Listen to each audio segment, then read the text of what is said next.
environments,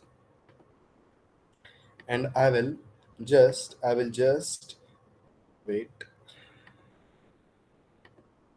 See, just because what I did now, I have just went to this particular API link and I have just copied the base URL. Okay, then I came here, and in environments I went to environments, just because this URL will be used globally in my whole collection, in my whole workspace.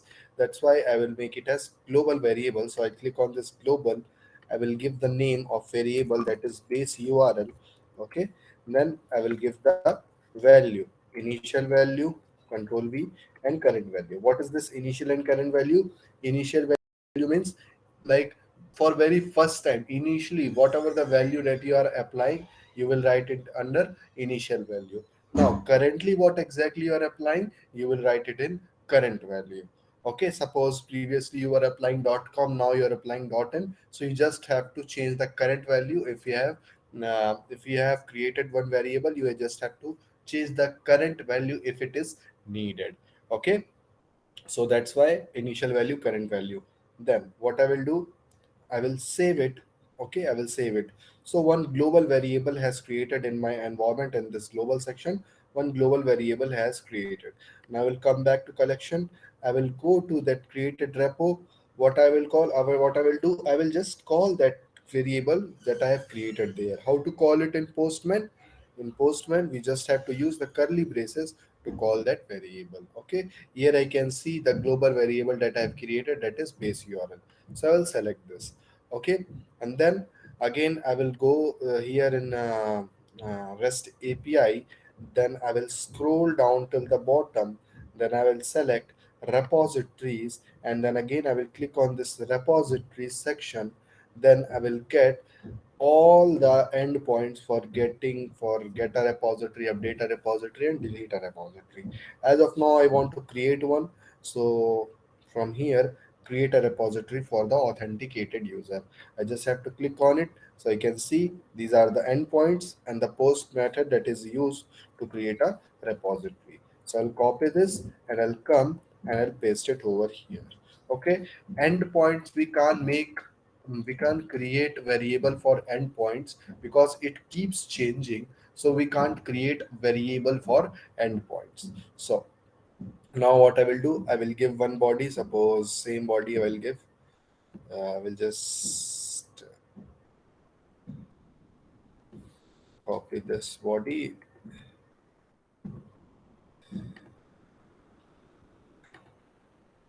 Okay, I will select JSON, and then I will just paste that same body. Okay, you want to do changes, one sec,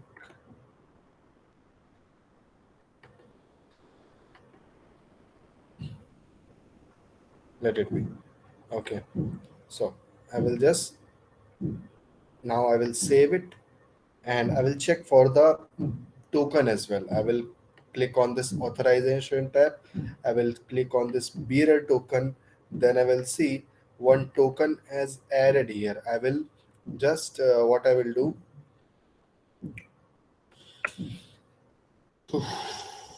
Okay, I will tell you how to create one token as well. Again, I will tell same thing.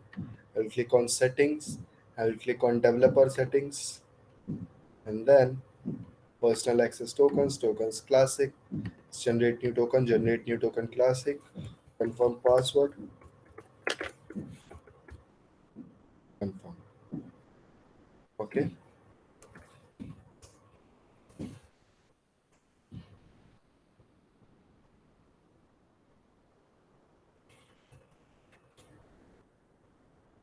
I'll select both repo also and this delete repo also to just reduce my work. And I will click on generate token. The moment I click, one token has generated, I will copy this token. I will come back, and now what I will do, I will create one variable. Again I will create, because this token will be used throughout my workspace, throughout this GitHub. So I will go to environments.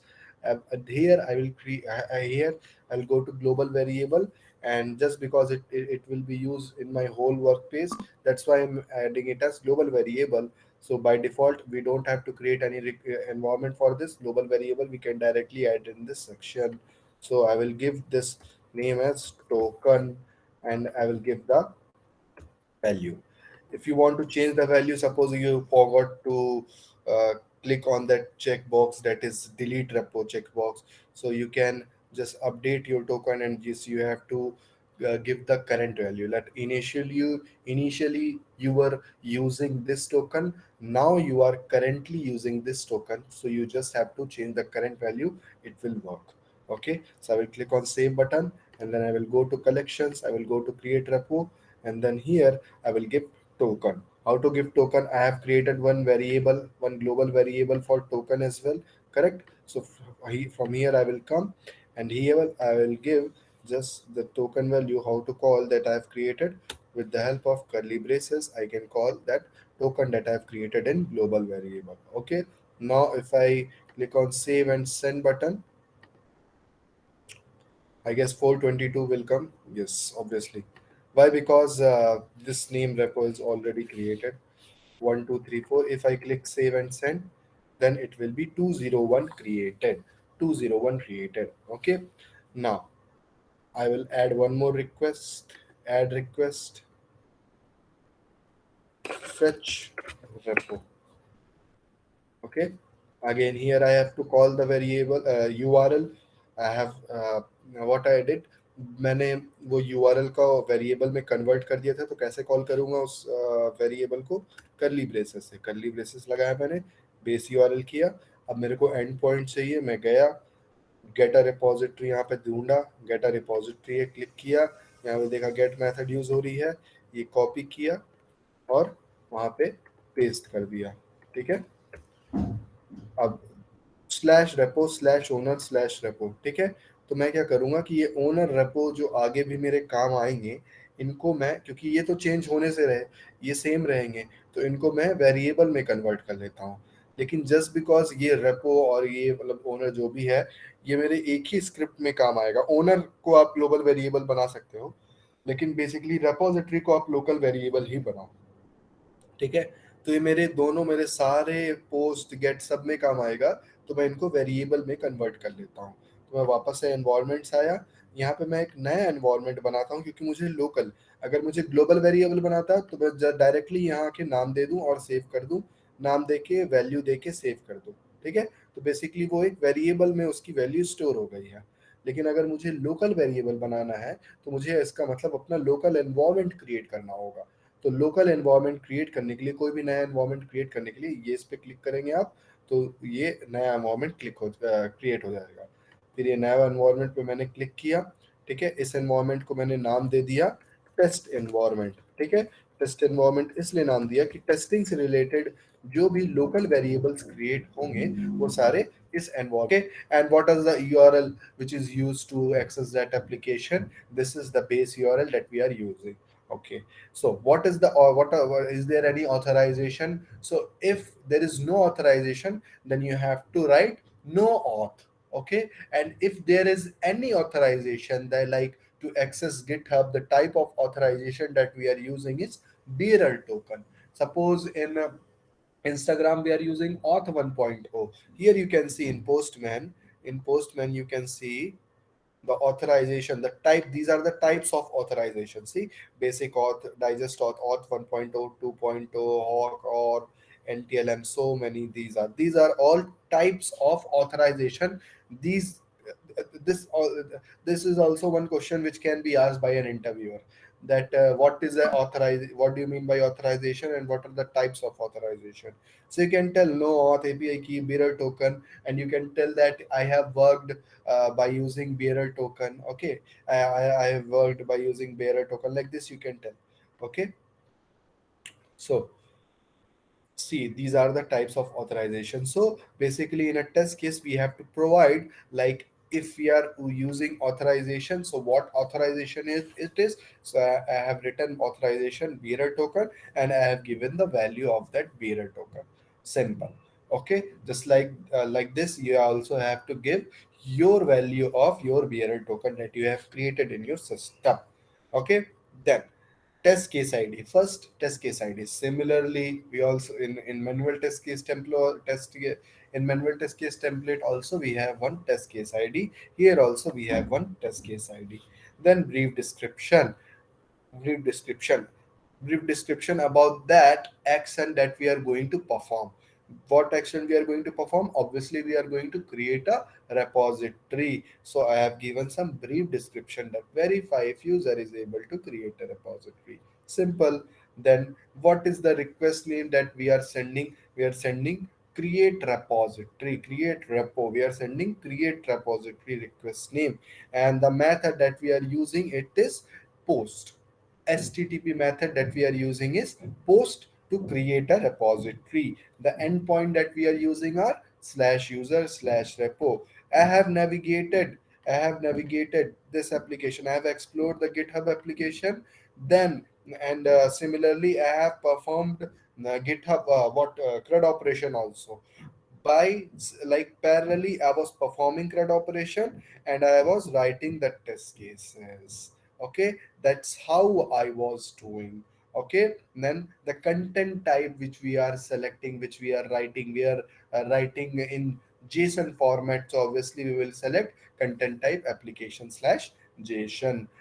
Now what is the body that we have given while testing it, while creating one repository? Okay, we are testing the GitHub, we are doing API testing in GitHub, we are testing whether we are able to create a repository or not, update a repository or not, and delete a repository or not. So we are doing API testing in GitHub. So basically I have given the body. With the help of this body I have tested that I am able to create a repository in GitHub. Okay, understanding? So, any parameters that I have given? No, I have not given any parameters. What now? These are the request properties, still parameters. These are the request properties which are used to send a request to server, which are used to send a request to server. Now in expected result, these all are the things which are responded by server. These are the request which has given by us to server. Till parameters, these are the request which are given by us to server, and these are the responses which are given by server to us. समझ में आ रही है बात? ये सारे parameters तक, ये सारे रिक्वेस्ट की प्रॉपर्टीज हैं। इन प्रॉपर्टीज के हेल्प से हमने रिक्वेस्ट भेजा है सर्वर को। सर्वर ने रिस्पॉन्स, जो सर्वर का रिस्पॉन्स आता है, ठीक है, वो सारा कुछ यहाँ पे लिखा है एक्सपेक्टेड रिजल्ट में, रेस्पॉन्स पैरामीटर्स में। ठीक है, तो जब सर्वर का रिस्पॉन्स क्या आता है कि स्टेटस कोड, अगर हम ये सारी चीजें फॉलो करेंगे तो हमको स्टेटस कोड मिलेगा 201 क्रिएटेड।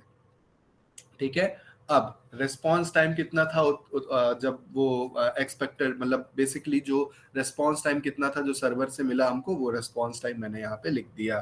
ठीक है, अब रिस्पॉन्स पैरामीटर्स की जो जो हमको रिस्पॉन्स बॉडी में मिला है वो सारा कुछ यहाँ पे लिखना। इनको हम वैलिडेट भी करेंगे, आज ही करेंगे वैलिडेशन। मैं आज आपको बताऊंगा कि पोस्ट कंडीशन कैसे करते हैं पोस्टमैन में। ठीक है, सो the first thing that we got, like user should be able to create a repo. Same in expected result we were writing, no, like is able to, should be able to create a repository, should नहीं देते थे अपन, और actual result में is लिखते थे। तो same यहाँ पे भी expected result में response parameters में user should be able to create a repository. How we'll get to know? Obviously if we got 201 created code, then we'll get to know that it should be able to create a repository. Now status code क्या आना चाहिए? 201 created. Response time किसके? 1300 मिली second के नीचे होना चाहिए। ठीक है, नेम क्या आना चाहिए? कुछ आगे description, product analyst, private false, owner, ये कुछ, मतलब बेसिकली मैंने वो जो एग्जांपल लिया था वही चीज बोलूंगा कि जैसे ही हम रिक्वेस्ट भेज रहे हैं सर्वर को, वैसे ही सर्वर हमको रिस्पॉन्स कर रहा है। ठीक है, जिस टाइप की हम रिक्वेस्ट भेज रहे हैं सर्वर को, वैसे ही हमको सर्वर से रिस्पॉन्स मिल रहा है। ठीक है, तो जो भी हमने यहाँ पे भेजा था वैसा हमको रिस्पॉन्स मिला। सेम यहाँ पे भी आप देखोगे test case ID, description, request name, ये हो गया एचटीटीपी मेथड, यहाँ पे एंड पॉइंट्स, ठीक है। तो ये सारी चीजें आपको याद करनी होंगी। ये जो कॉलम्स नेम है ना, request name, HTTP method, and point, content type, ये सब जैसे आपने मैनुअल टेस्ट केस में याद किया था वो सारे कॉलम्स, वैसे आपको ये एपीआई टेस्ट केस में ये चीज मेमोराइज करना पड़ेगा, याद करना पड़ेगा, ठीक है।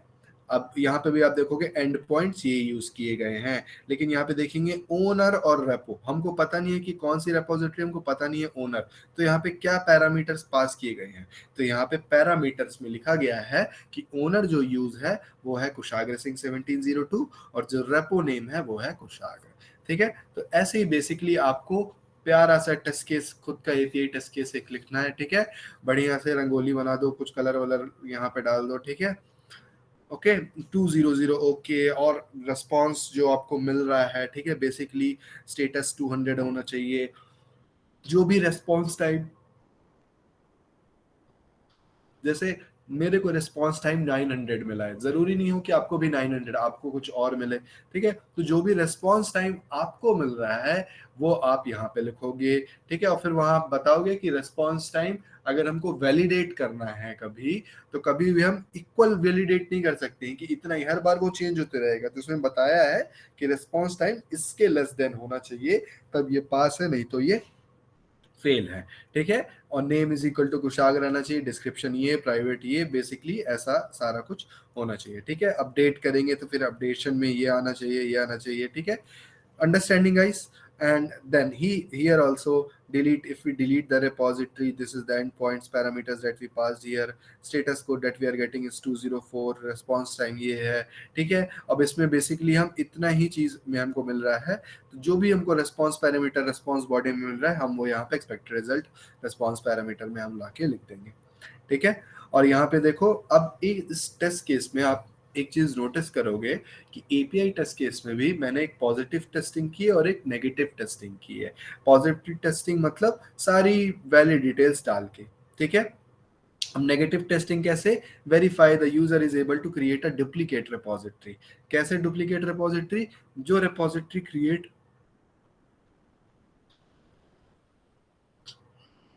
जो रेपोजिटरी क्रिएट हो गई है, रेपोजिटरी सपोज ये क्रिएट हो गई है, उसी को डुप्लीकेट रेपोजिटरी क्रिएट करना, ठीक है। एक रिपोजिटरी क्रिएट हो गई है, सेम रिपोजिटरी अगर मैं वापस से क्रिएट करूंगा तो मेरे को कौन सी स्टेटस कोड आएगा, 422 आएगा अगर मैं दोबारा से सेम रिपोजिटरी क्रिएट करूंगा तो, ठीक है।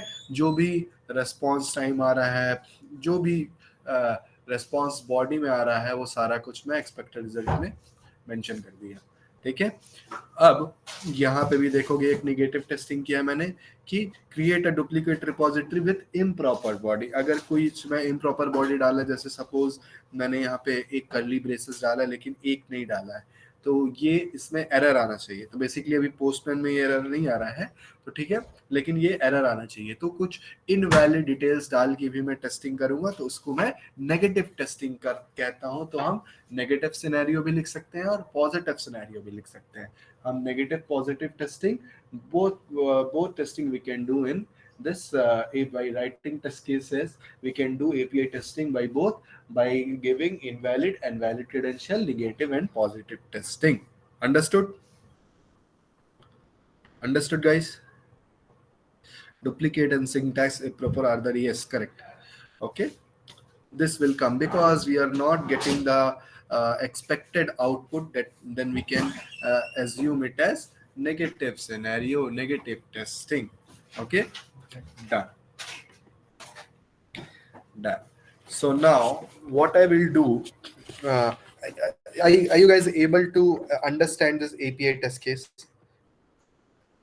Able to understand? You have to memorize it and you have to give your own details. It means like you have to give your environment, you have to give your token value, you have to give your body, this payload, whatever the body that you are giving while doing testing, you have to give your body, and what are the response time that you are getting, what are the status code that you are getting, what are the response parameters that you are getting. Everything you have to write by your own in your own test case. So for practice we have to do it, okay. For our practice we have to do it, okay. So that's why I'm telling you from yesterday also. I told you that please go and write test cases by yourself. Please write your own test case. So it will be very helpful to you, because if interviewer asks you what are the different sections that we have in API test case, or else if you are giving some face-to-face interview, he gives you a paper. He gives you a paper and he said, please write a format of API test case. Uh, or else if you are giving online interview, he told you to open your Excel sheet and please write a format of test case. Then you should know what are the columns, what are the section that we have in API test case. Then you can easily write a API test case. Okay, so that's why for this purpose I'm telling you to please revise it and please write a test case by your own. Don't copy and paste it. Okay, you can copy and paste this format, this column, but still you have to memorize this thing also. But you have to give your own data you have to give, and you have to write your own test case by yourself. Okay. Yeah, whenever we do API testing, we have to do only these requests only. Yes, kind of I will tell you at the end of the session, like not today. At the end of this testing session, I will tell you. See, basically, I will tell you at the end. I'll tell you at the end. Okay. Basically, if we are adding address, suppose if we are adding any product, so in e-commerce application also, if we are adding any product, so for adding or creating what operation we are using, we are using post operation. So simple it is. If you start exploring about this thing, you'll get to know, but at the end of the session I will let you know. Okay.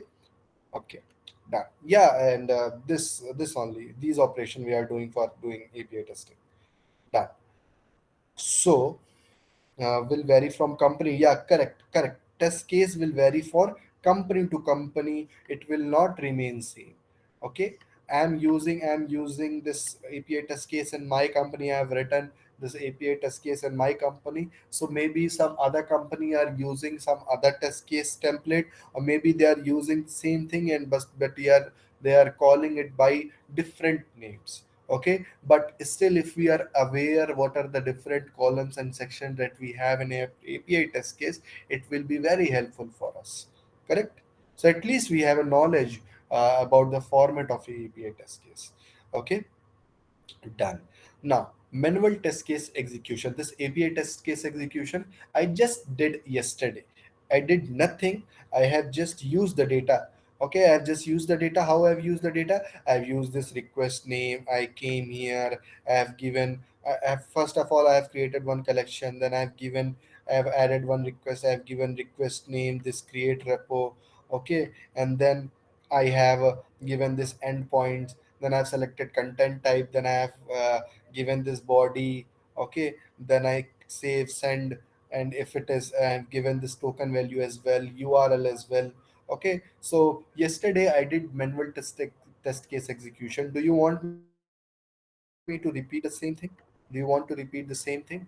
Because it's nothing. We just have to. If I'm going fast or something, if I'm going fast, you're not understanding something, please let me know, so I will repeat it. I will be little bit slow. Okay. Done.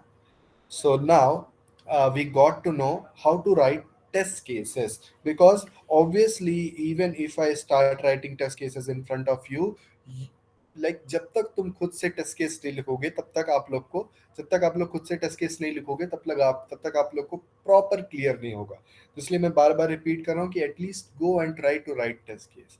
Okay.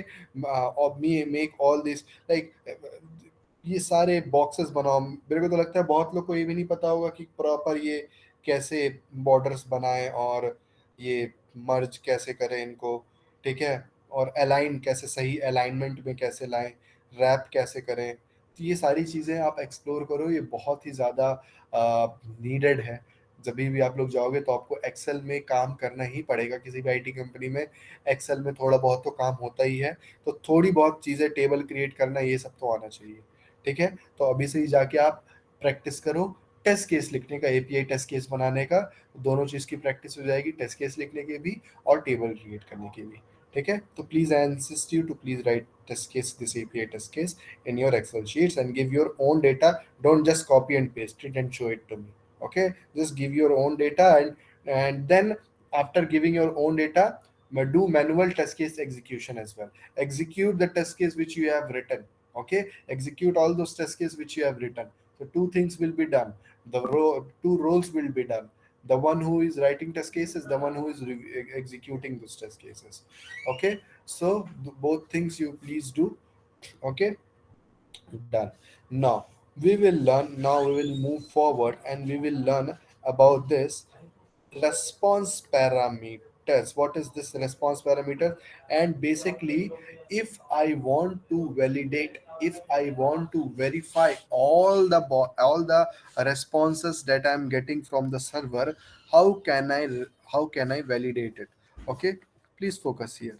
First, here, create repository. How to what is request chaining process? Just go run collection, click on run collection. All these requests will send to the server. Okay, multiple requests will send to the server. Now see here, very important, very important. There is one section known as tests. There is one section known as tests. These are nothing but post condition. What is post condition? What is post condition and precondition? The conditions which need to be applied of after the actual operation. Okay, the conditions which are need to applied after actual operation, मतलब ये जब सारा कुछ हो जाएगा, request भेज जाएगी, ठीक है, रिक्वेस्ट चली जाएगी सर्वर को, सर्वर पे एग्जीक्यूट भी हो जाएगी और रिस्पॉन्स भी आ जाएगा। फिर ये सब होने के बाद जो कंडीशन अप्लाई होती है, उस कंडीशन को हम पोस्ट कंडीशन कहते हैं। ठीक है, तो यहाँ पे पोस्ट कंडीशन को टेस्ट्स की तरह कहा जा रहा है। ठीक है, बेसिकली हमने स्क्रिप्टलेस क्लास में भी पढ़ा होगा, अगर आप लोग सेम स्टूडेंट हो तो, प्री और पोस्ट कंडीशन क्या होती है। ठीक है, और सब जगह अलग अलग, जैसे यहाँ पे टेस्ट्स यूज किया जा रहा है, फायरफ्लिंक में कुछ और बोला जाता है, फायरफ्लिंक में एजल्ट्स बोला जाता है, यहाँ पे टेस्ट्स बोला जा रहा है। ठीक है, तो बेसिकली टेस्ट्स है। ठीक है, अब यहाँ पे आप लोग देखते होंगे स्निपेट्स, एक स्निपेट्स कॉलम है। ठीक है, स्निपेट्स क्या होता है कि स्मॉल कोड्स होते हैं, स्मॉल प्रोग्रामिंग कोड्स होते हैं। ठीक है, बेसिकली हमको लिखने की जरूरत नहीं आती है, इनबिल्ड रहते हैं। ठीक है, कुछ भी चाहिए, अगर एनवायरमेंट वेरिएबल चाहिए तो बस क्लिक करो, वो यहाँ पे कोड लिख के आ जाएगा। ठीक है, तो यहाँ पे गेट अ कलेक्शन वेरिएबल चाहिए, बस क्लिक करो, वो यहाँ पे लिख के आ जाएगा। तो ये स्मॉल रिटर्न प्रोग्रामिंग कोड्स रहते हैं। स्निपेट्स क्या होते हैं? स्मॉल प्रोग्रामिंग कोड्स रहते हैं। ठीक है, जेसन जावास्क्रिप्ट लैंग्वेज में लिखे रहते हैं, जावास्क्रिप्ट लैंग्वेज में रहते हैं। Test scripts are written in JavaScript and are run after the response is received. ठीक है, जब भी रिस्पॉन्स रिसीव हो जाता है तब रन होते हैं। ठीक है, वही अभी सेम चीज मैंने बोला, और ये किस लैंग्वेज में लिखे रहते हैं? जावास्क्रिप्ट में। तो snippets basically small programming codes, इसको आप क्या बोलोगे कि स्मॉल प्रोग्रामिंग कोड्स होते हैं जो कि जावास्क्रिप्ट लैंग्वेज में लिखे रहते हैं, nothing else. Okay, these are some inbuilt methods और inbuilt suggestions we can say. ठीक है, now here come to your test case which you have written. You have written user should be able to create a repo. Okay, status is equal to 201 created.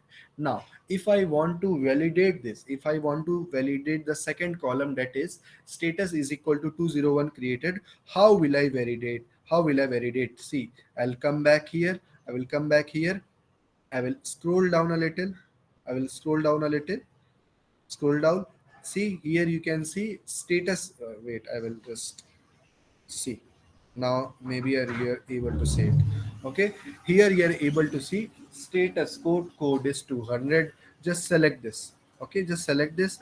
Now obviously what status code you are getting here? You are getting status is equal to 201, not 200. So I will come here, I will just edit it. ठीक है, यहाँ पे आऊंगा, यहाँ पे मैं इसको 200 से 201 कर दूंगा। ठीक है, अब नेक्स्ट, दूसरा क्या चीज है? Status is equal to 201 created. हमको क्या स्टेटस नेम क्या आ रहा है, कोड नेम क्या आ रहा है? देखिए कोड क्या आ रहा है, वो तो 201 है, लेकिन कोड नेम क्या आ रहा है? वो आ रहा है क्रिएटेड। इसको भी मेरे को वैलिडेट करना है, तो मैं वापस से आऊंगा। ठीक है, मैं वापस से आऊंगा। ठीक है, अब वापस से आके यहाँ पे हल्का सा स्क्रॉल डाल पाऊंगा, वापस कर मैं यहाँ पे लिखा है status code name has string, इसको मैंने सेलेक्ट किया। ठीक है, और फिर यहाँ पे बाय डिफॉल्ट क्रिएटेड आ रहा है। बाय डिफॉल्ट यहाँ पे क्रिएटेड आ रहा है। अगर यहाँ पे क्रिएटेड नहीं आता तो यहाँ पे मैं लिखता क्रिएटेड, लेकिन बाय डिफॉल्ट क्रिएटेड आ रहा है, तो यहाँ पे मैं अब इसको टच भी नहीं करूंगा, कुछ भी नहीं करूंगा। ठीक है, आई विल मूव फॉरवर्ड। ठीक है, I will click on this, enter. Next, name is equal to, नहीं, response time less than 1300 millisecond. ठीक है, ठीक है, इसको भी मैं वैलिडेट करना चाहता हूँ, इस रेस्पॉन्स को भी मैं वैलिडेट करना चाहता हूँ। Response time less than 1300। ठीक है, तो यहाँ पे आप देखोगे एक और स्निपेट, एक स्मॉल प्रोग्रामिंग कोड। देखो ये सारे जावा स्क्रिप्ट में लिखा हुआ है, मैं क्या लिख रहा हूँ, कुछ नहीं, मैं वैलिडेट कर रहा हूँ वो सारे रेस्पॉन्सेज जो मेरे को मिले हैं सर्वर से। ठीक है, मैं वैलिडेट कर रहा हूँ। तो बेसिकली ये सारे ये स्निपेट्स हैं, ये सारे स्मॉल प्रोग्रामिंग कोड्स हैं जो कि जावास्क्रिप्ट लैंग्वेज में लिखे गए हैं। ठीक है, बस मैं क्लिक कर रहा हूँ और जो चीज़ है वो बस मैं लिख रहा हूँ। ठीक है, यहाँ पे भी देखो, response time is less than, यहाँ पे मेरे को यहाँ पे लिखा हुआ था ना कि रेस्पॉन्स टाइम 1300 मिली सेकेंड से कम होना चाहिए मैंने अपने टेस्ट केस में, तो यहाँ पे बस उसका वो भी है, स्निपेट्स भी है, तो मैं इसको क्लिक करूंगा और ये आ गया, response time is less than 200। तो मेरा मैंने क्या लिखा है, 1300, तो मैं 1300 यहाँ पे सेलेक्ट कर दूंगा, दोनों जगह 1300 यहाँ पे सेलेक्ट कर दूंगा। ठीक है, फिर मैंने एंटर किया। ठीक है, फिर मैं वापस से चेक करूंगा, नेक्स्ट क्या है, नेम इज इक्वल टू कुशाग्र, की जो रेपो नेम है, जो बेसिकली जो रेपोजिटरी का नेम है वो कुशाग्र रहना चाहिए। मुझे इसको भी वैलिडेट करना है। मैं वापस से आया, मैं हल्का सा स्क्रॉल डाउन किया, ऊपर ऊपर स्क्रॉल डाउन किया, मैं ढूंढा, यहाँ पे आया है JSON value check. Response value में, रिस्पॉन्स बॉडी में जो भी हमने जेसन फॉर्मेट में जो भी हमने जेसन वैल्यू डाली थी, हमको उसको चेक करना है। तो उसके लिए यहाँ पे एक कोड लिखा हुआ है। ठीक है, समझ में आ रहा है कि ऑब्वियसली मैंने जब रिपोजिटरी क्रिएट किया था तो बॉडी में मैंने जेसन फॉर्मेट में सब कुछ डाला था, खुद से लिखा था मैंने, कहीं से कॉपी पेस्ट नहीं किया था, खुद से मैंने लिखा था, नेम लिखा था, कुशाग्र, डिस्क्रिप्शन लिखा था, ठीक है, प्राइवेट लिखा था। ठीक है, तो वही बेसिकली बोल रहा है कि रेस्पॉन्स बॉडी में जो भी, यहाँ ये रेस्पॉन्स बॉडी कहलाती है। ठीक है, ये देखो रेस्पॉन्स बॉडी, पता ही होगा, मैंने ऑलरेडी बता चुका है, देखो रेस्पॉन्स बॉडी है। ठीक है, तो रेस्पॉन्स बॉडी में जो भी आ रहा है उसको मेरे को वैलिडेट करना है, तो उसके लिए जेसन वैल्यू चेक मैं सेलेक्ट किया। अब यहाँ पे दिखा है योर टेस्ट नेम, तो टेस्ट नहीं, मैं इसको लिख दूंगा मेरा रेपो का नाम, योर रेपो नेम। ठीक है, now what I will do, I will give the value. ठीक है, कि वैल्यू क्या है, यहाँ पे वैल्यू है नेम। नेम किसकी इक्वल होना चाहिए, नेम होना चाहिए इक्वल, कहाँ गया यार, ये मेरा रेपो नेम के, जो मेरा रेपो नेम है,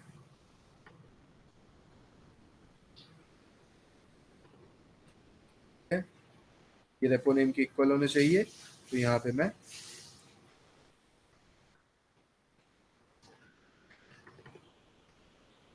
ठीक, अब बेसिकली ये स्ट्रिंग है तो मैं इसको स्ट्रिंग के अंदर, ये स्ट्रिंग, इसको मैंने अपना नाम दे दिया। ठीक है, नाउ, ठीक है, ऐसे ही सिंपली योर रेपो नेम हो गया। अब अगला डिस्क्रिप्शन, यहाँ पे रेपो नेम दे दिया, अब डिस्क्रिप्शन, ये भी मैंने जेसन फॉर्मेट में लिखा था, तो इसके लिए भी response body JSON value check, जो भी मैंने वैल्यू दी थी जेसन फॉर्मेट में उसको चेक कर रहा हूँ, तो उसके लिए प्रोग्रामिंग कोड, ये स्निपेट्स लिखा गया है, स्निपेट्स क्या है, स्मॉल प्रोग्रामिंग कोड्स। ठीक है, जो कि जावास्क्रिप्ट लैंग्वेज में लिखे रहे हैं, तो response body JSON value check. ठीक है, फिर ये और test name, basically description name, description name. ठीक है, यहाँ पे वैल्यू क्या आ जाएगी, वहां पे नेम था, ये किसका मैं चेक कर रहा हूँ, डिस्क्रिप्शन। डिस्क्रिप्शन किसके इक्वल होना चाहिए, किसके इक्वल होना चाहिए, यहाँ पे क्रिएट करते टाइम क्या डाल आया था यार, डिस्क्रिप्शन, डिस्क्रिप्शन, ये डिस्क्रिप्शन प्रोडक्ट एनालिस्ट के सिमिलर होना चाहिए, तो मैं इसको कॉपी किया और कॉपी करके description name, description is equal to, just because ये एक स्ट्रिंग है तो डबल क्विट्स के अंदर, और प्रोडक्ट एनालिस्ट। ठीक है, फिर सिमिलरली वापस से नेक्स्ट क्या है, प्राइवेट, प्राइवेट क्या है, फॉल्स, वापस से आया यहाँ पे, वापस से प्राइवेट भी मैंने जेसन, ये देखो ना जेसन फॉर्मेट पे लिखा था मैंने सब कुछ, ये जेसन फॉर्मेट पे लिखा था, सारा कुछ। तो इसीलिए यहाँ पे हम जेसन वैल्यू चेक कर रहे हैं कि जो भी मैंने जेसन फॉर्मेट में वैल्यू पास की थी उसको मैं चेक कर रहा हूँ, इसीलिए मैं ये वाला स्निपेट्स यूज कर रहा हूँ। फिर से मैं जेसन वैल्यू चेक किया, ठीक है, योर प्राइवेट नेम और your value for private, okay, your value for private, हटाओ इसको, है ना, यहाँ पे वैल्यू में आ जाएगा क्या, प्राइवेट, ओके, इक्वल टू क्या, इक्वल टू क्या, यहाँ पे क्या दिया था मैंने, यहाँ पे मैंने फॉल्स दिया था, करेक्ट, जो भी मतलब बेसिकली रेस्पॉन्स बॉडी में आ रहा है उससे हम देखेंगे। तो रेस्पॉन्स बॉडी में ये देखो यहाँ पे क्या आ रहा है, प्राइवेट फॉल्स, तो बस मैं इसी को वैलिडेट करूंगा सारा कुछ, ये मैंने यहाँ पे लिख दिया फॉल्स। लेकिन मैं क्या इसको डबल क्विट्स में लिखूंगा, नहीं, मैं इसको डबल क्विट्स में नहीं लिखूंगा क्योंकि ये बूलियन वैल्यू है, बूलियन वैल्यू कभी भी डबल क्विट्स में नहीं होती है, सिर्फ स्ट्रिंग वैल्यू, ये सब स्ट्रिंग है, इसलिए ये सब डबल क्विट्स में है। Understanding guys, understanding what exactly I am doing here, understanding, honestly tell me, understanding, sure, everyone, everyone understanding? Yeah, I will repeat once, but are you understanding little bit or something? Okay, done. See, again I will do, again I will do. See, यहाँ पे मैंने ये पूरा value दे दिया। अब यहाँ पे बहुत इंपॉर्टेंट चीज नोटिस करना, ठीक है, एक बहुत इंपॉर्टेंट चीज जो मैं भी कवर कर रहा हूँ, ठीक है, कि एपीआई टेस्ट केस मैंने यहाँ पे लिखा था, तो यहाँ पे मैंने ओनर नेम दिया है कुशाग्र सिंह 17, ठीक है, ओके, अब मुझे इसको भी वैलिडेट करना है, ठीक है, तो यहाँ पे बेसिकली यहाँ पे भी मैं जेसन वैल्यू चेक सेलेक्ट करता हूँ, ठीक है, और यहाँ पे टेस्ट नेम क्या है, ओनर, मेरे को ओनर नेम देना है, तो योर ओनर नेम, ठीक है, अब यहाँ पे क्या वैल्यू दूंगा, यहाँ पे वैल्यू दूंगा ओनर, ठीक है, और यहाँ पे इक्वल से क्या जाएगा, ये चलो ये बाद में करते हैं, ये वाला अभी कवर नहीं कर रहा हूँ, ये वाला बात, ठीक है, बेसिकली अभी मैंने ये सारे, ठीक है, सारा कुछ यहाँ पे दे दिया, ठीक है, एक second,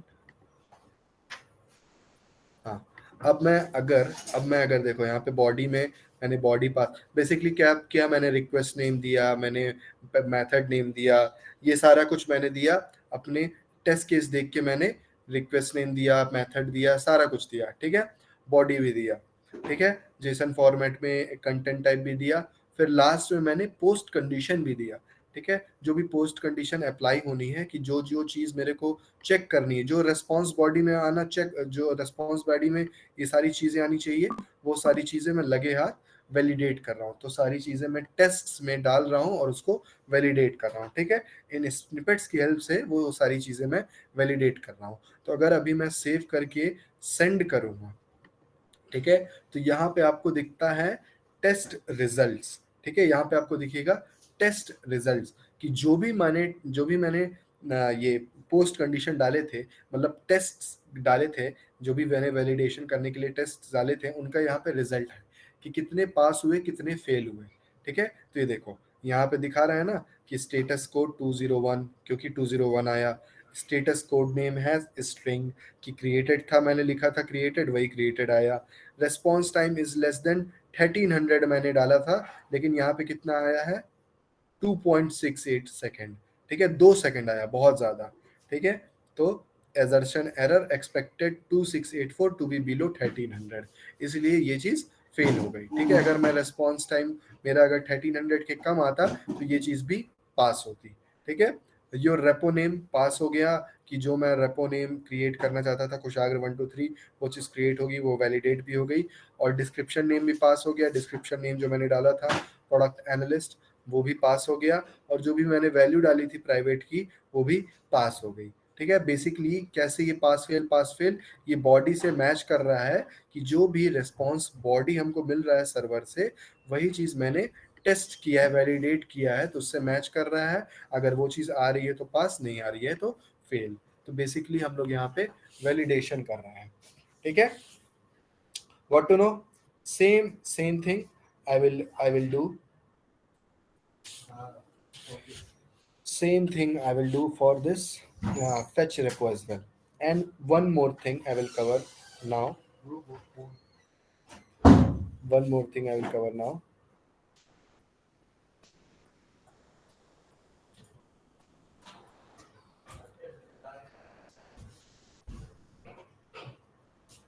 Yeah, I will repeat this again, Jitendra. Don't worry. Okay, one more thing I will cover it now. ठीक है, देखो यहाँ पे please focus here, very important, many of you will get doubt in this section. ठीक है, response body value check, JSON value check. अगर मैं एक चीज यहाँ पे नहीं किया था, वो है owner name. Owner name is equal to यहाँ पे कुशागर सिंह 17 है, तो ये चीज मैंने वैलिडेट नहीं की थी. अब इसको भी मैं यहाँ पे वैलिडेशन में डालता हूँ. ठीक है, तो मैं रेस्पॉन्स बॉडी सेलेक्ट करता हूँ. ठीक है, रेस्पॉन्स यही सेम चीज किया. अब मैं इसकी वैल्यू देता हूँ. ठीक है, तो यहाँ पे ओनर नेम लिख दूंगा. ये जरूरी नहीं होता है लिखना, लेकिन बेसिकली हमारी अंडरस्टैंडिंग के लिए मैं लिखता हूँ. ठीक है, योर ओनर नेम दे दिया. ठीक है, यहाँ पे वैल्यू क्या दे दिया मैं, ओनर. ठीक है, ओनर, और इक्वल टू किसके है, कुशाग्र सिंह 17. तो वही चीज यहाँ पे मैं, ये इसके इक्वल है, मैं कॉपी किया और पेस्ट कर दिया. ठीक है, अब आप लोग मुझे बताओ यहाँ पे मैं क्या गलती कर रहा हूँ. बेसिकली मैं ओनर नेम अगर मेरे को वैलिडेट करना है, तो मैं यहाँ पे दे दिया ओनर नेम, वैल्यू में दे दिया ओनर, और यहाँ पे कुशाग्र सिंह 17 दे दिया. ठीक है, मतलब ओनर की वैल्यू कुशाग्र सिंह 17 है. तो यहाँ पे मैं अभी क्या गलती कर रहा हूँ, please tell me. If you have focused, if you have understood string, correct Abhishek, very good, very good, very good. So it should be under string. ठीक है, ये string के अंदर ये मैं इसको रखूंगा, तभी ये करेक्ट होगा. ठीक है, अभी मैं अगर सेव करता हूँ और सेंड करता हूँ, तो देखते हैं टेस्ट रिजल्ट्स में क्या आता है. टेस्ट रिजल्ट्स में आ रहा है 5/7. ठीक है, मतलब कि 5 सही. एक तो रेस्पॉन्स टाइम गलत हो गया, इसको अपन इग्नोर कर सकते हैं क्योंकि रेस्पॉन्स टाइम हमारे बस पे नहीं है. ठीक है, ओनर नेम गलत आ रहा है. ओनर नेम बता रहा है कि कुशाग्र सिंह 17, एक्सपेक्टेड ये होना चाहिए डीपली इक्वल टू ये. ऐसा क्यों, ऐसा क्यों, इसको समझते हैं. ठीक है, ऐसा क्यों रॉन्ग आ रहा है. ठीक है, यहाँ पे आप लोग देखोगे. ठीक है, ये मैं इसको थोड़ा इनक्लोज करता हूँ, और यहाँ पे बॉडी आपको, ठीक है, टेस्ट रिजल्ट्स, ये बॉडी में आप लोग देखोगे कि हम लोग जब भी कर रहे थे, जैसे हम लोग नेम डाल रहे थे, कुछ भी वैलिडेट कर रहे थे, जैसे हमने रेपो नेम डाला, तो name is equal to Kushagra. मतलब ये देखो, एक ऑब्जेक्ट क्रिएटेड है, इस ऑब्जेक्ट के अंदर, ये देखो एक ऑब्जेक्ट क्रिएटेड है, इस ऑब्जेक्ट के अंदर नेम इज इक्वल टू कुशाग्र. तो नेम इज इक्वल टू ये कुशाग्र 1 2 3 4. अब डिस्क्रिप्शन नेम हो गया. ठीक है, डिस्क्रिप्शन भी, डिस्क्रिप्शन अभी इग्नोर करो, अभी ये प्राइवेट, प्राइवेट भी इस ऑब्जेक्ट के अंदर है. Private is equal to false. ये प्राइवेट, इसकी वैल्यू जो है वो फॉल्स है. ये बूलियन है, इसलिए हमने इसको डबल क्विट्स में नहीं डाला. ये स्ट्रिंग नहीं है, इसलिए इसलिए हमने इसको डबल क्विट्स में नहीं डाला.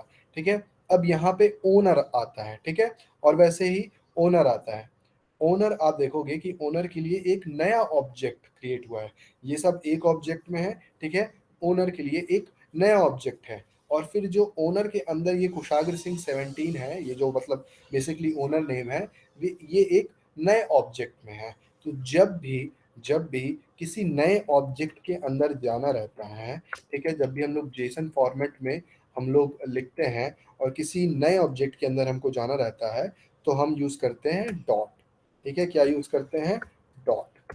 डॉट की हेल्प से अपन किसी भी ऑब्जेक्ट के अंदर जा सकते हैं इनसाइड.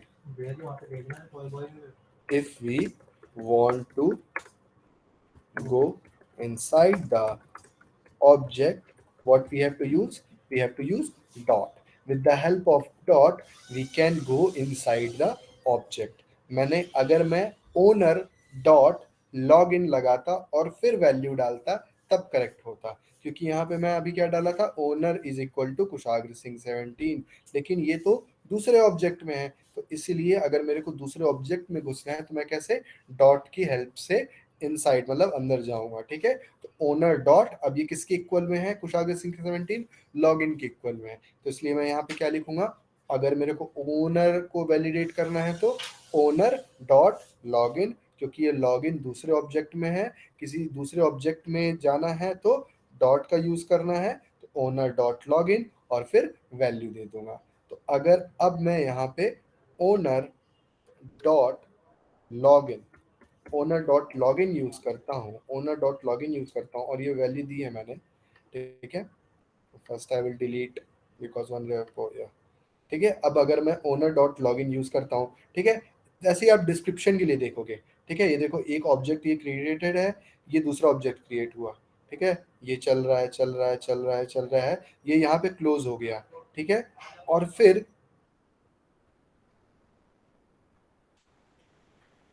ये यहाँ पे क्लोज हो गया, फिर ये 28 सेक्शन में डिस्क्रिप्शन आप देखोगे, मतलब डिस्क्रिप्शन अभी भी ये फर्स्ट वाले ऑब्जेक्ट में ही है। ये देखो ये ऑब्जेक्ट ओपन है, ठीक है, ये दूसरा ऑब्जेक्ट ओपन हुआ, लेकिन ये दूसरा ऑब्जेक्ट जो ओपन हुआ था वो यहाँ पे क्लोज हो गया, तो मतलब ये पहले ही ऑब्जेक्ट में है डिस्क्रिप्शन, तो इसीलिए डिस्क्रिप्शन का भी डायरेक्ट लिखे, description is equal to product analyst, description is equal to product analyst.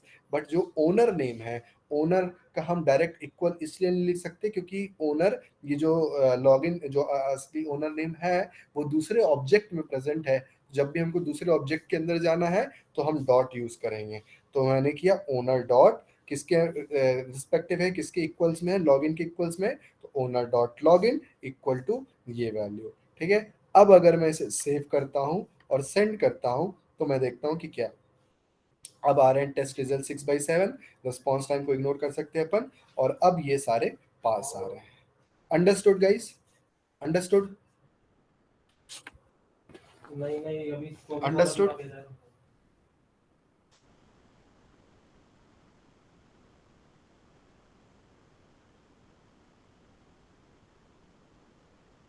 Okay done then, done. Okay, so now I will repeat again. Okay, now I will repeat again. See, कैसे repeat करूंगा मैं, gate का करके दिखाता हूं आपको। देखो fetch repo select किया, ठीक है, बेसिकली ये मैंने सारा कुछ यूआरएल वगैरह दिया था, अब मुझे इसे फेच करना है। How will find that login name is on another object, we can see over here, see in response body, see अगर आप बॉडी पे क्लिक करोगे तो यहाँ पे बॉडी में आप देख रहे हो कि लॉगिन के सामने कुशागर सिंह 17 है, तो लेकिन ये दूसरे ऑब्जेक्ट में है, तो अगर मुझे दूसरे ऑब्जेक्ट में जाना है तो मैं डॉट यूज कर रहा हूँ, तो इसलिए लॉगिन जस्ट बिकॉज लॉगिन के इक्वल्स में कुशागर सिंह 17 जो मेरा जिस इस ये मेरी लॉगिन आईडी है, बेसिकली ये है ओनर आईडी है, लॉगिन आईडी है, ठीक है। इस आईडी ये जो मैंने जब लॉगिन किया था तो ये यूजर नेम क्रिएट हुआ था, याद हो तो गिटहब में, ठीक है। तो बस वही चीज ये इसके इक्वल्स में है और ये दूसरे ऑब्जेक्ट में है, तो इसलिए अगर किसी ऑब्जेक्ट के अंदर घुसना है तो डॉट यूज कर सकते हैं, तो ओनर डॉट लॉगिन और फिर ये, okay. Before do validation we have to prepare test, no, we are doing validation. Where we are doing validation? In this column tests. In test we are doing validation. हम validate कर रहे हैं वो सारे responses जो हमको server से मिला है, ठीक है। ये सब रिक्वेस्ट मैंने यहाँ पे अभी टेस्ट केस पे बताया, तो ये सब रिक्वेस्ट प्रॉपर्टीज है, ये सारी प्रॉपर्टीज काम आ रही है रिक्वेस्ट भेजने में सर्वर को। अब जो सर्वर से हमको रिस्पॉन्स मिल रहा है उसको हमको अगर वैलिडेट करना है तो वो यहाँ पे हम लिख रहे हैं कि ये सारे वैलिडेशन के लिए है, ये सब हमको वैलिडेट करना है। तो हम वैलिडेट कहाँ करेंगे, हम वैलिडेट करेंगे टेस्ट्स में। कैसे वैलिडेट करेंगे, स्निपेट्स की हेल्प से हम वैलिडेट कर सकते हैं। Now understood? Okay got it sir, done. So now ये क्रिएट रेपोजिटरी के लिए किया था, अब फेच के लिए करता हूँ, ठीक है। बेसिकली मैंने जब सेंड किया था 200 ओके आया, मेरे को इसको वैलिडेट करना है, ठीक है। तो मैंने जो भी टेस्ट केस में मेंशन किया था, user should be able to, चलो status is equal to 200 okay, ठीक है, status is equal to 200 okay. अब मैं हल्का सा स्लाइड करूंगा स्निपेट्स में, ठीक है, इसको थोड़ा मैक्सिमाइज कर देता हूँ, स्लाइड्स करूंगा स्निपेट्स में। अगर मुझे स्टेटस का ढूंढना है, ये देखो स्टेटस कोड इज 200, ठीक है, इसमें मैं सेलेक्ट किया। ऑब्वियसली हमको स्टेटस कोड कितना आना चाहिए, गेट फेच रेपो में 200, तो मैं कुछ भी नहीं करूंगा, मैं इसको एज इट इज रहने दिया, ठीक है, इस कोड को मैं एज इट इज रहने दिया। अब दूसरा response body contains string, response body contains string, ठीक है, या फिर नो, ये status code, status code, status code, code name has string, ठीक है, कि जो स्टेटस कोड है, जो स्टेटस कोड है इसका स्ट्रिंग में हो, तो मैं ये सिलेक्ट किया status code, code name has string, तो यहाँ पे क्रिएटेड दिया हुआ है, लेकिन हमको क्या वैलिडेट कर रहे हैं, हम ओके के लिए कर रहे हैं, तो यहाँ पे हम कि ओके दे दिए कि ओके आना चाहिए, ठीक है, तो बेसिकली ये सब पोस्ट कंडीशन हम ऐड कर रहे हैं कि जो भी, समझ में आ रहा है आप लोगों को, कि जो भी रिस्पॉन्स आएगा सर्वर से वो सारा कुछ यही होना चाहिए, ठीक है, 200 होना चाहिए, कोड का नाम ओके होना चाहिए, ठीक है, ऐसे ये सब कुछ हम वैलिडेट कर रहे हैं, हम पोस्ट कंडीशन डाल रहे हैं कि ये सारा कुछ होना चाहिए, ठीक है, रेस्पॉन्स को हम वैलिडेट कर रहे हैं basically, enter, now next, next क्या है, रेस्पॉन्स टाइम लेस देन 1000 मिली सेकेंड, ठीक है, तो यहाँ पे आप देखोगे एक स्निपेट है, response time is less than 200, तो ये बस ये मैं सेलेक्ट किया, ये 200 को हटा के मैं 1000 कर लिया, क्योंकि मैंने अपने टेस्ट केस में 1000 लिखा था, तो ये 1000 कर लिया, ठीक है, डन, नेक्स्ट, नेक्स्ट क्या है, name is equal to Kushagra, description is equal to product analyst, ठीक है, तो ये मैं आया, ठीक है, अब आके response body JSON value check, इस पे मैं चेक करूंगा, इस पे मैं क्लिक करूंगा, क्योंकि ये जो भी मैंने है ये सब जेसन वैल्यू में लिखा था उसको मैं चेक कर रहा हूँ, तो मैं इस पे क्लिक किया, ठीक है, अब मैं क्या चेक कर रहा हूँ, मैं यहाँ पे रेपो नेम चेक कर रहा हूँ, तो रेपो नेम, ठीक है, नेम वैल्यू क्या है, वैल्यू नेम है, और वैल्यू मैंने डाली क्या थी, कुशाग्र सिंह 1234 समथिंग, ठीक है, जो रेपो नेम जिससे क्रिएट किया था, ये मैं कॉपी किया, ठीक है, ये देखो ये वैल्यू है नेम, और जो बेसिकली इसके किसकी इक्वल्स होना चाहिए, ये नेम किसकी इक्वल्स होना चाहिए, कुशागर 1234 के, ये एक स्ट्रिंग है, तो इसलिए ये डबल कोट्स में आ गया, ठीक है, डन, ऐसे ही डिस्क्रिप्शन के लिए, तो उसके लिए भी जेसन वैल्यू चेक, फिर यहाँ पे description name, description name value क्या होना चाहिए, डिस्क्रिप्शन, डिस्क्रिप्शन की वैल्यू क्या है, किसकी इक्वल्स है, ये देखो आप,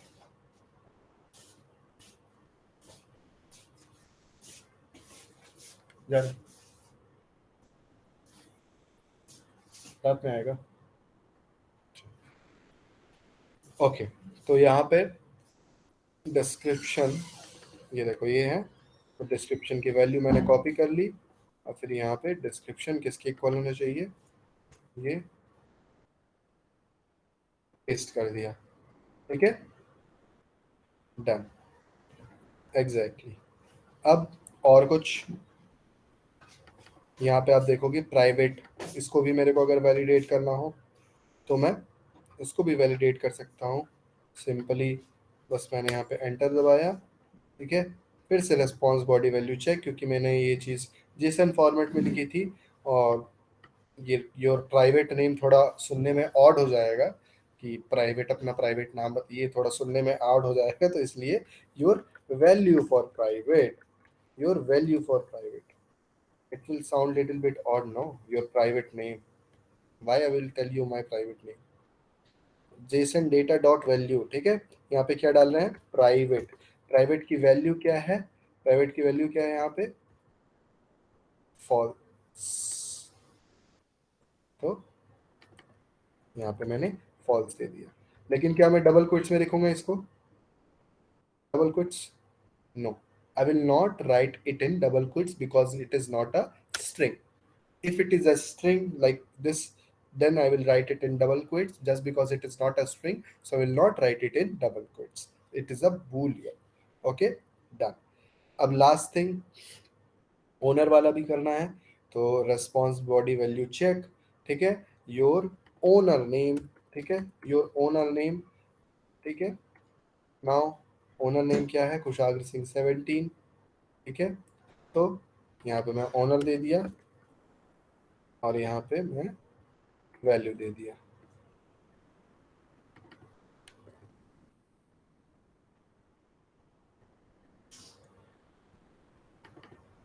ये स्ट्रिंग में डाल दिया, ठीक है, अब मैं अगर सेव करता हूँ और सेंड करता हूँ, तो देखते हैं रिजल्ट्स क्या मिल रहा है, ठीक है, रिजल्ट्स मिल रहा है 6/7, मतलब पास पास पास, रेस्पॉन्स टाइम भी पास हो गया, your repo name, your owner name fail हो गया। ऐसा क्यों? Y guys, why it is failed? What I did wrong here? owner dot login is missing. Correct, correct. Intentionally I did that. owner dot login is missing. क्यों? क्योंकि यहाँ पे आप body में देखोगे तो ये ओनर किसके अंदर है, ये लॉगिन अलग एक ऑब्जेक्ट में है, और कुशाग्र सिंह 17 लॉगिन के इक्वल्स में, वैल्यू जो है लॉगिन है और ये इक्वल्स है कुशाग्र सिंह 17 में। तो बेसिकली मेरे को इस ऑब्जेक्ट के अंदर जाना होगा। तो अगर किसी मेरे को जेसन फॉर्मेट में है वो, और जेसन फॉर्मेट में मेरे को किसी ऑब्जेक्ट के अंदर जाना है, तो मैं डॉट यूज करूंगा। तो ओनर डॉट लॉग इन, और फिर वैल्यू जो है वो कुशाग्र सिंह 17। तो यहाँ पे बस मैं लिख दूंगा ओनर डॉट लॉग इन, ठीक है, equal to Kushagra Singh 17। Now if I save and send it, then test results 7/7, everything is pass. Now I hope that you got it, but again I will do it for patch also, for updating repo also, ठीक है। ये देखो, वापस से मैं test में आया, ठीक है, टेस्ट में आके सबसे पहले मैं अपना वही टेस्ट केस खोला, टेस्ट केस में देखा status is equal to 200, okay okay, then I will give snippets, ठीक है, स्निपेट्स एक है मेरे पास स्टेटस कोड्स के लिए, तो ये देखो स्टेटस कोड इज 200। अब यहाँ पे ऑलरेडी 200 है तो मैं इसको कुछ नहीं छूऊंगा, एंटर दबाया, ठीक है। अब यहाँ पे आ गया मैं कि मेरे को जानना है कि स्टेटस का जो स्टेटस कोड है वो तो 200 है, लेकिन जो स्ट्रिंग है वो क्या है, ठीक है। तो कोड नेम है स्ट्रिंग, तो क्रिएटेड नहीं, क्रिएटेड नहीं है, ओके है, तो मैं यहाँ पे आके इसको चेंज कर दिया, ओके, एंटर, नेक्स्ट। नेक्स्ट क्या है, हाँ, रेस्पॉन्स टाइम लेस देन 1400, ठीक है, रेस्पॉन्स टाइम लेस देन 1400। तो मैं रेस्पॉन्स टाइम यहाँ पे सेलेक्ट किया, और इसको मैं यहाँ पे 12/200 से इसको 1400 कर दूंगा, ठीक है। अब नेक्स्ट, नेक्स्ट क्या है, डिस्क्रिप्शन, डिस्क्रिप्शन प्रोडक्ट ट्रेनर, ठीक है। तो सिर्फ डिस्क्रिप्शन चेंज करना है, वैलिडेट करना है, क्योंकि वहां पे मैंने डिस्क्रिप्शन चेंज किया होगा, ये अपडेट करते टाइम सिर्फ, अपडेट करते टाइम सिर्फ मैंने ये डिस्क्रिप्शन चेंज किया है, ठीक है। ओ माय गॉड, ये चाहिए दिया है मैंने, तो इसको मैं कॉपी कर लेता हूँ, ठीक है। जो भी मैंने डिस्क्रिप्शन दिया मेरे को उसको वैलिडेट भी करना होगा बेसिकली, तो मैं इसको कॉपी कर लिया, और यहाँ पे जेसन वैल्यू चेक, क्योंकि मैंने जेसन फॉर्मेट में लिखा था जो, उसको मैं चेक कर रहा हूँ। तो your description name, your description name, ठीक है, वैल्यू क्या आ जाएगी, डिस्क्रिप्शन, ठीक है, किसके इक्वल्स में, पहले डबल कोट्स में डाला और ये डाल दिया, ठीक है, एंटर। अब और क्या है, private is equal to true, ठीक है, private is equal to true. तो ये वापस से JSON value check, your value for private, your value for private, so ये प्राइवेट दिया, ये किसकी इक्वल्स है, यहाँ पे मैंने डाला होगा ट्रू, आई गेस ये ट्रू, तो फिर मैंने यहाँ पे भी, यहाँ पे बुलियन वैल्यू है तो सिर्फ मैंने ट्रू लिख दिया, ठीक है, वापस से एंटर, ठीक है। अब ओनर नेम भी अगर करना है हमको वैलिडेट, तो सेम वही जेसन वैल्यू चेक, ओनर का नाम दे दिया योर ओनर नेम, ठीक है, वैल्यू क्या हो गया, ओनर डॉट लॉग इन, क्योंकि लॉग इन वाले उसमें है, ठीक है। जो भी ओनर नेम था, ओनर नेम क्या है,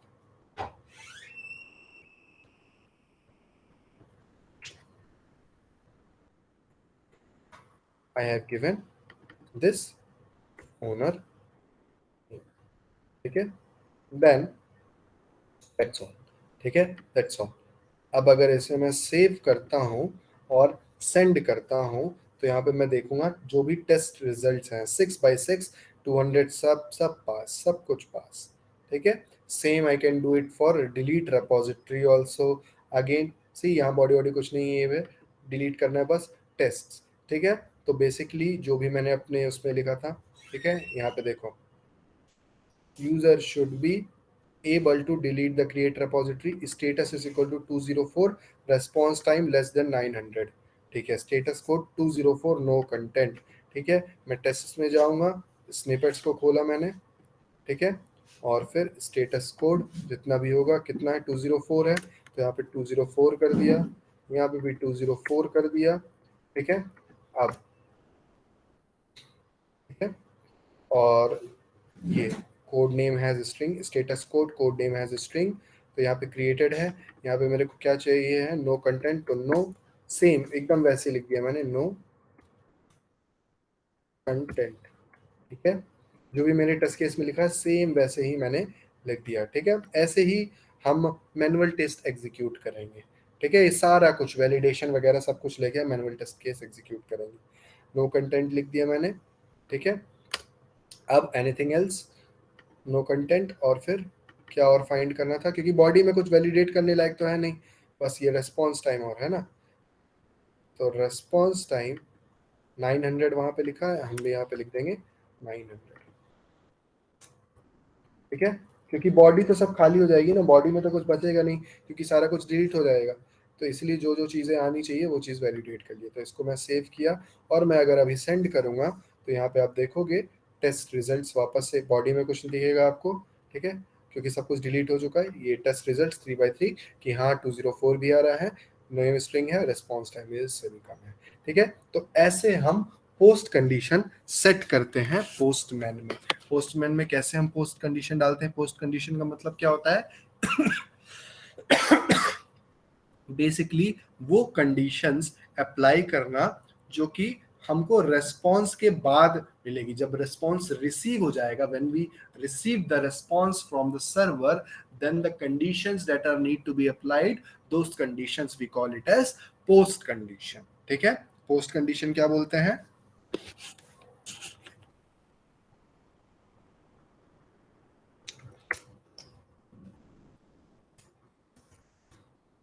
after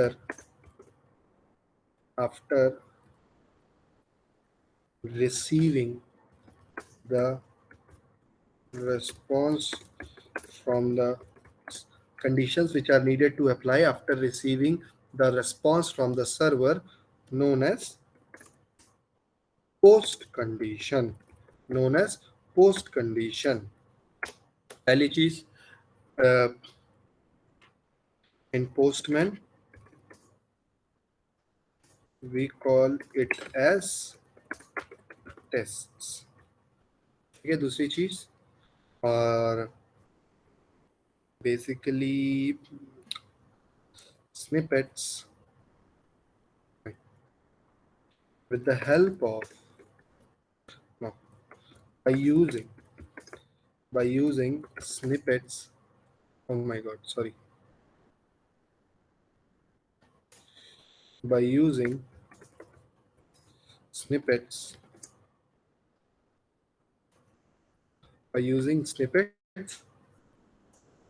we can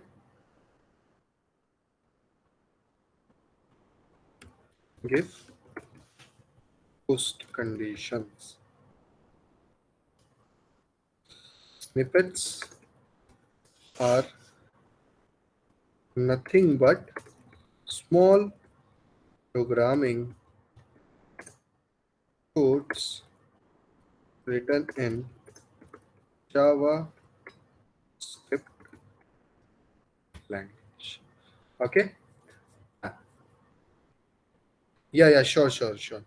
सो लेकिन समझ में आया कि क्या होता है एग्जैक्टली exactly। ठीक है। तो जब भी मैं कभी CRUD ऑपरेशन परफॉर्म कर रहा हूँ तो सबसे पहले मैं क्रिएट किया, यूआरएल का यूज किया। अब ये यूआरएल बार बार यूज हो रहा है तो मैं इसको वेरिएबल में कन्वर्ट कर दिया।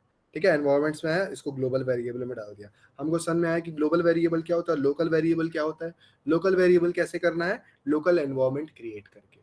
ठीक है। जो लोकली यूज हो रहे हैं जैसे ओनर, रेपोजिटरी, ये सब लोकल वेरिएबल्स है, तो लोकली यूज हो रहे हैं तो इनको लोकल वेरिएबल में कन्वर्ट कर दिए। तो ऐसे ही ठीक है, ऐसे ही हम वेरिएबल्स का यूज करके CRUD ऑपरेशन किए। और वही करते टाइम जब हम मैनुअल टेस्ट केस एग्जीक्यूशन करते हैं या फिर कुछ भी लिखते हैं, तो बेसिकली हम जब जब टेस्ट केस लिखते हैं तो जो भी रेस्पॉन्स बॉडी है, देखो यहाँ बॉडी है, जो रेस्पॉन्स बॉडी में मिल रहा है, जैसे हमको नेम आना चाहिए कि नहीं, जो प्राइवेट वैल्यू आना चाहिए, ओनर नेम, और ये सब जो भी है ये सब हमको मिल रहा है। ये सब आईडी वाईडी मत लिखना, ठीक है। तो बेसिकली ये सब नेम जो भी हम रिक्वेस्ट प्रॉपर्टीज क्या हो गई कि जो बॉडी हम पास कर रहे हैं किस फॉर्मेट में पास कर रहे हैं, क्या यूआरएल दे रहे हैं, क्या एंड पॉइंट्स दे रहे हैं, कौन सी मेथड यूज कर रहे हैं, क्या रिक्वेस्ट नेम दे रहे हैं, ये सब रिक्वेस्ट प्रॉपर्टीज हो गई जो हम सर्वर को दे रहे हैं। अब सर्वर से रेस्पॉन्स क्या आ रहा है, ये आ रहा है सर्वर से रिस्पॉन्स, ये आ रहा है सर्वर से रिस्पॉन्स, ये सारा कुछ ये जो आप देख रहे हो ये सब कुछ कुछ नहीं, ये बस ये सब रेस्पॉन्स है जो कि सर्वर ने हमको दिया है, ये रेस्पॉन्स बॉडी है। ठीक है, ये सब रेस्पॉन्स मतलब एक बॉडी है जो सर्वर ने प्रोवाइड की है, सब रेस्पॉन्स है जो सर्वर ने प्रोवाइड किया है। तो अब इन सारे रेस्पॉन्सेस को हमको वैलिडेट करना हो तो हम टेस्ट में जाके स्निपेट्स की हेल्प से इनको वैलिडेट कर सकते हैं। तो एट द सेम टाइम हमको वैलिडेट भी करना है, ठीक है, ताकि वैलिडेट भी करना है और ताकि हम ये सारी चीजें अपने टेस्ट केस में लिख सकें। तो हमको पोस्ट कंडीशन कैसे डालते हैं ये सब आने लगा पोस्टमैन पे, correct? No correct? Is it easy? I have almost explain it for 4 times. Yes, I will show it to you. So post condition is nothing but what we have done into test. Yes, correct. That's what. That's what. ये सारी conditions जो हमने test में लिखी है ये सब हम तभी अप्लाई जब ये हमको इससे मिल गया, ठीक है, रेस्पॉन्स मिल गया सर्वर से। तो अब हम इस रेस्पॉन्स को वैलिडेट करना है तो हम टेस्ट में कर रहे हैं, किसकी हेल्प से, स्निपेट्स की हेल्प से हम इनको वैलिडेट कर रहे हैं। तो ये सारी पोस्ट कंडीशंस हैं जो कि जब हमको रेस्पॉन्स देखो जब रेस्पॉन्स मिल गया सर्वर से, ये पहले से ही चालू हो गया था क्या, नहीं, जब हमको सर्वर से रिस्पॉन्स मिल गया तो सारा कुछ ये भी साथ में वैलिडेट हुआ और फिर रिजल्ट फेंक के दे दिया कि क्या सही है क्या गलत है। समझ आ रही बात? तो पोस्ट कंडीशन इसी को कहते हैं, ठीक है। Now please I guess you all understood, yes, okay, done, easy peasy, yes, easy peasy. Please please click a screenshot of it, it will be helpful for memorizing or something. Conditions which are needed to apply after receiving the response from the server known as post condition. In Postman, we call it as tests. By using snippets, we can give post conditions. Snippets are nothing but small programming codes written in JavaScript language. Simple, like very simple to understand, very easy to understand. Done, guys? Done? Is it done?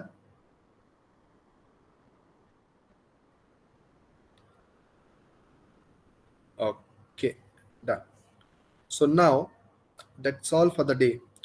And now I request you, whoever has not written this API test case, please go create a, see what you have to do, create a proper different like multiple, अगर एक बार आपने collection create कर रही है फिर से आप collection create करो, ठीक है, गिटहब यूजिंग वेरिएबल्स। और अब क्या करना है, ठीक है, स्टेप बाय स्टेप हम आगे बढ़ रहे हैं, ठीक है। तो अब आपको क्या करना है, ठीक है, अब हमको क्या करना है, ठीक है, कि एक कलेक्शन क्रिएट किए गिटहब यूजिंग वेरिएबल्स। अब इनमें वेरिएबल्स का तो यूज करना ही करना है। Sir, it is necessary to validate because already server have responded. Yes, server have responded, but it is very necessary because sometimes company ask us that I want to validate all the responses that are coming from server, ठीक है, I want to validate the response time as well because I want to check the performance of the application because response time depends upon two things. First of all, internet connection, and second thing, the performance of that application. Like maybe the performance will get low if we apply some huge amount of load. Okay, so that's why company can ask you to please validate all the responses that you are getting from server. So it is very important to give post condition. Okay, so I have covered this part also. Yeah, okay. When we'll get I will tell you at the end of the session, I will give all those things which are needed. Like I will give interviews questions, I will give resume points as well. Okay, so don't worry about that, but please focus here.